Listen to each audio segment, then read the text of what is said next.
aí, minha gente, tudo bem com vocês? Bom, espero que sim e com muita, mas muita história pra gente contar hoje.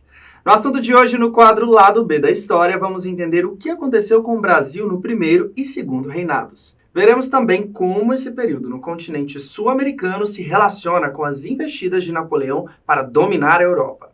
Vamos explorar?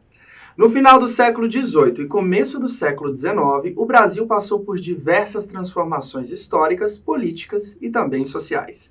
A principal e mais marcante delas foi a independência, no dia 7 de setembro de 1822, declarada por Dom Pedro I. Com o Brasil independente, surge o primeiro reinado, que durou somente 9 anos. Em 1831, Dom Pedro I renuncia ao trono em favor do seu filho Dom Pedro II, com apenas 5 anos de idade. Mas antes de avançarmos na história do Brasil, é importante fazer um adendo sobre Napoleão e seu plano de dominação mundial. Do outro lado do mundo, mas no mesmo tempo histórico, entre 1799 e 1804, Napoleão Bonaparte ascendeu ao poder na França e constituiu a Era do Consulado. O cônsul garantiu as vitórias burguesas no processo revolucionário e preparou a França para o processo de conquista mundial, o que para Bonaparte era o mesmo que tomar a Europa. Entre 1804 e 1815, Napoleão Bonaparte protagonizou várias batalhas importantes no continente europeu e venceu quase todas, perdendo apenas 4 batalhas e quase 1 milhão de soldados durante a conquista das atuais regiões de Portugal, Espanha, Bélgica, Alemanha, Itália e Polônia, além de sitiar a Inglaterra e invadir a Rússia. O fim da Era Napoleônica em 1815 foi marcada pela derrota em Waterloo, lá na Bélgica, mas Napoleão Bonaparte morreu somente em 1821 na ilha de Santa Helena. Bom, como podemos perceber, a influência de Napoleão sobre o mundo ocidental durou de 1804 a 1815 e cobre os períodos do primeiro reinado, período regencial e segundo reinado no Brasil. Bom, essas duas partes eu ainda não tinha explicado direito, né? Mas vamos lá. Então vamos agora voltar aqui para o Brasil, agora que você já sabe o que estava acontecendo lá na Europa nessa época. Dom Pedro I renunciou em nome de seu filho, que tinha apenas 5 anos, mas obviamente o príncipe era muito jovem e não poderia se tornar rei do Brasil com tão pouca idade. Foi instituído então o período regencial. Devido a uma intensa crise política polarizada pelo Partido Conservador e também pelo Partido Liberal, agravada por várias revoltas regenciais, como a Balaiada, Sabinada, Revolução Farroupilha, foi elaborada uma manobra política que ficou conhecida como golpe da maioridade. A antecipação da maioridade de Dom Pedro II foi entendida enquanto um modo de promover a unidade política e dessa forma foi elaborada uma declaração de maioridade por meio da qual o príncipe seria considerado maior de idade e, consequentemente, apto às suas atribuições enquanto imperador, sendo coroado aos 14 anos de idade.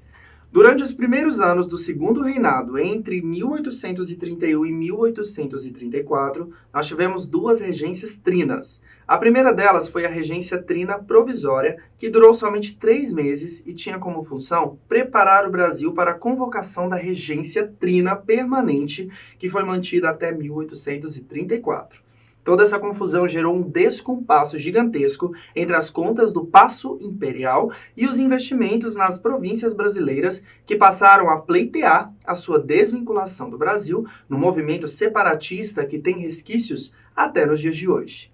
Numa tentativa de solucionar os problemas separatistas brasileiros, os regentes resolveram convocar o Ato Adicional de 1834, que estabeleceu a mudança da regência trina para a regência una, a constituição da Guarda Nacional e a organização de uma ala política conservadora no poder. O segundo reinado, quando Dom Pedro II assume o poder propriamente, também pode ser dividido em 2 partes.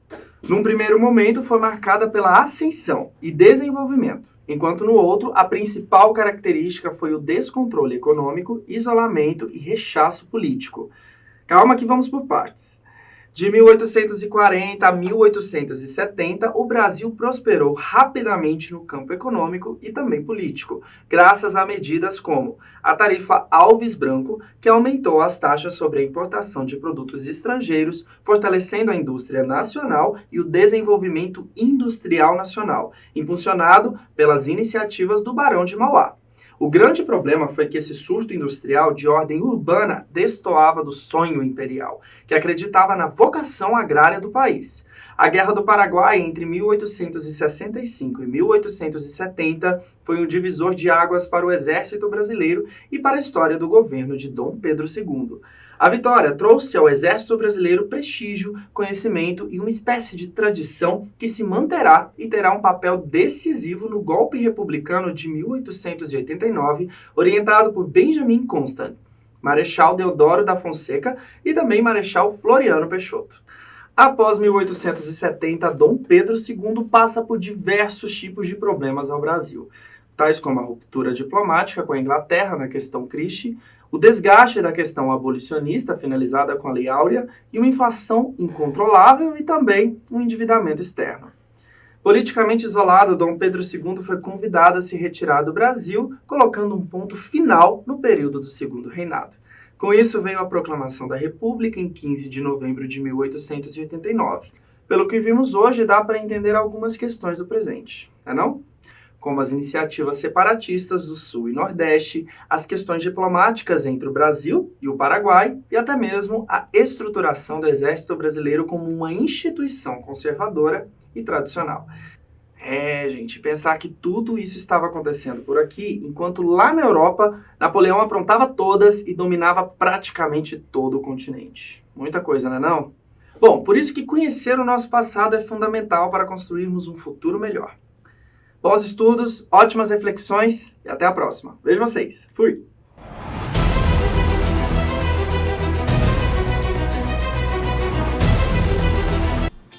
Olá, que bom ter você por aqui assistindo mais um vídeo do nosso canal.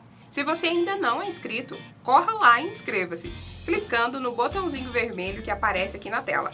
Ative também o sininho e dê o seu like, pois ao deixar o seu joinha, outras pessoas também terão a oportunidade de conhecer o nosso trabalho. Então, até a próxima!